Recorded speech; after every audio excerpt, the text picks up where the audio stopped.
High, দেখতেই পাচ্ছ নতুন একটা ঝুঁটি। তো এই লুকটা আমি মেকআপ লুকটা আমি রিক্রিয়েট করব। সোনাক্ষী সিনহার এই মেকআপ লুকটা আমার কাছে অনেক ভালো লাগছে। তোমরা জানো যে মোটামুটি আমি কারো না কারো ব্রাইডাল লুকটা করি। তো আমি সময় স্বল্পতার জন্য করতে পারিনি। এখন আমার এই লুকটা আমার তো এখন করতেই হবে। আমার কাছে খুব ভালো লাগছে। বিশেষ করে ওর চোখের যে এই আইলাইনার দেওয়াটা এটা আমার কাছে অনেক ভালো লাগে। বরাবরই কিন্তু ওর যত ছবি করে না কেন এইভাবে কিন্তু আইলাইনারটা দেয়। আমার কাছে ভালো লাগে। তো আমি একদম সিম্পল একটা ব্রাইডাল লুক। আর এখনকার যুগে আমাদের বাঙালিরা যে একটা সাজ দেয়, বাংলাদেশে কিন্তু আমাদের সাজটা একটু বেশিই হয়। আমরা কিন্তু আসলে একটু ব্রাইডাল বলো, তারপরে যেকোনো সাজ বলো একটু ভারী মেকআপ করতে খুব পছন্দ করি। যার জন্য আজকে আমি এই হালকা একটা মেকআপ লুক করব। সোনাক্ষী সিনহার এই মেকআপ লুকটা কিন্তু একদম হালকা, বেশি কোনো মেকআপ সাজ করে নাই। আমার কাছে ভালো লাগছে, তাই এখন আমি এটাও এখন রিক্রিয়েট করব। প্রথমে যেটা করলাম, দেখো যে আমার স্কিনটা কি সুন্দর, কি পরিমাণ গ্লোয়িং করেছিল। আমি একটা ফাউন্ডেশন দেওয়ার পরে গ্লোয়িং করেছিল, গ্লোয়িং একটা সেলিব্রিটি একটা গ্লোয়িং একটা ভাব আসছে। তো এটাও কিন্তু একটা সিক্রেট ছিল।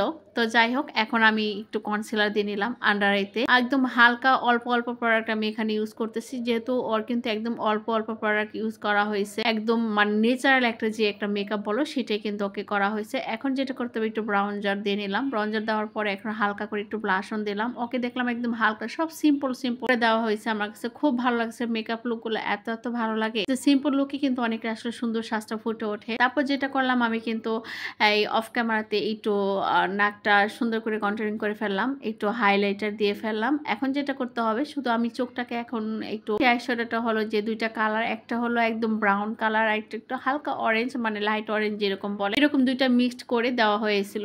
একটু হালকা রেডের মতো পড়ছে এখানে। তো দেওয়ার পরে কিন্তু আমি এই যে দেখো ব্রাউন কালারটা, সেটাও কিন্তু আমি খুব সুন্দর করে এখানে অ্যাপ্লাই করে নিচ্ছি। এমনভাবে অ্যাপ্লাই করতে হবে যেন ওইরকম ওই লুকটা আসে। হ্যাঁ, আমাদের কাছে কিন্তু দামি প্রোডাক্ট নাই, তারপরে কিন্তু আমরা কম দামের মধ্যে চেষ্টা করবো ওইরকম একটা লুক রিক্রিয়েট করার জন্য। এখন যেটা হবে, আমার চোখটা কিন্তু প্রায় মোটামুটি শেষ। চোখের মধ্যে শুধু একটু আইলাইনার অ্যাপ্লাই করবো এইটুকু। আর ব্রাউ বনে আমি একটু হাইলাইটার দিয়ে নিচ্ছি। হাইলাইটারটা দিয়ে আমি সুন্দর করে হাত দিয়ে সেটাকে স্মাচ করে নিচ্ছি যেন কোনো রকম প্রবলেম না হয়। এখন আমি এখানে একটু আইলাইনার দিব। আইলাইনারটা এত সুন্দর করে ওরটা দেওয়া হয়েছে, মানে ও মাই গড, মানে খুব ভালো লাগছে। চোখটা একদম টান টান হয়ে গেছে।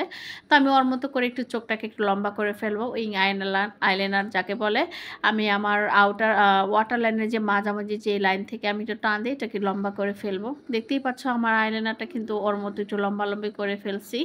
আইলাইনারটা কিন্তু বেশিরভাগ ছবিতে কিন্তু এরকম করে আইলাইনারটা দেওয়া হয়। আমি দেখছি যে ওর এই আইলাইনারটা আমার কাছে ভালো লাগছে। তারপরেই তো আমি দিয়ে দিলাম লিপস্টিক, ওর মতো একটু করে লিপস্টিক দিয়ে নিলাম। আমি অনেকটা মানে অনেক চেষ্টা করছি যে ওর মতো একটু লিপস্টিকের কালার আনার জন্য। তো আমি কিন্তু লিপস্টিকের কালারটা দিয়ে তো আমার ফাইনাল পরে নিলাম যেভাবে টিপ পড়ছে। আর আমি খোপায় দিয়েছিলাম একটা প্লাস্টিকের একটা ফুল, যদি আমার কাছে কাঁচা ফুল ছিল না, তো আমি এই ফুলটা দিলাম। এটা হলো গাজর কলি। তো আমার এই মেকআপ লুকটা তোমাদের কাছে কেমন লাগছে, আমার ফাইনাল লুকটা